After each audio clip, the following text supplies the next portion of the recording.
Hi everyone, this is Aracelli Beers, and I'm here with the legendary Jimmy Iovine. So how are you today? I'm doing really well. I feel really good today.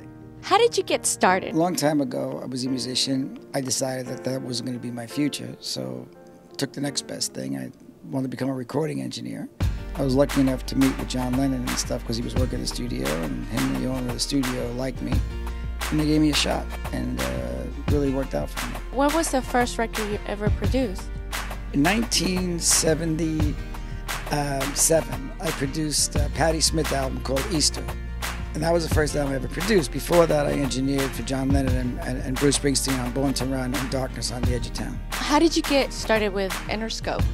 I produced records for about 20 years, and I just didn't want to do it anymore. So I figured, what else am I going to do? So I said, okay, I'd rather work with younger people. And I didn't want to work in a studio anymore. I was 20 years in a recording studio, and you start to lose your mind. So I started Interscope, just like that. What are the artists that you represent in Interscope? When we started, we had Dr. Dre and Snoop Dogg and Tupac and Trent Reznor and Marilyn Manson, Trent Reznor and Nine Inch Nails, No Doubt and Gwen Stefani. And then we went to 10 years later, we had Limp Bizkit and Eminem, and then 50 Cent. And then now we currently have Black Eyed Peas and Lady Gaga.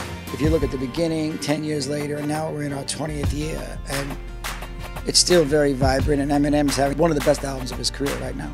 That's a pretty successful song for what I see and hear in the radio. Well, Eminem is, again, he went through a lot. He talks about it all the time. He's in a great headspace. He's physically great. He's mentally on fire. And he's one of the greatest lyricists that ever lived. So when a guy like that is on, there's no telling what he's capable of. I understand and I know that you have a long relationship with Dr. Dre, and you guys have been working on Beats, which is one of my favorite headphones out there. Can you tell us a little bit about Beats? Well, Dre and I, you know, when the industry started to disintegrate, two things happened. One of them was piracy, and the other one was degradation of sound. So we started with headphones, and our mission is to really fix everything that digital pushed back.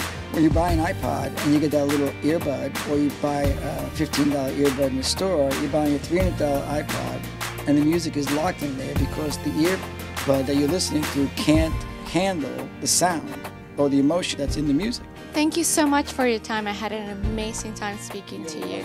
Thank you.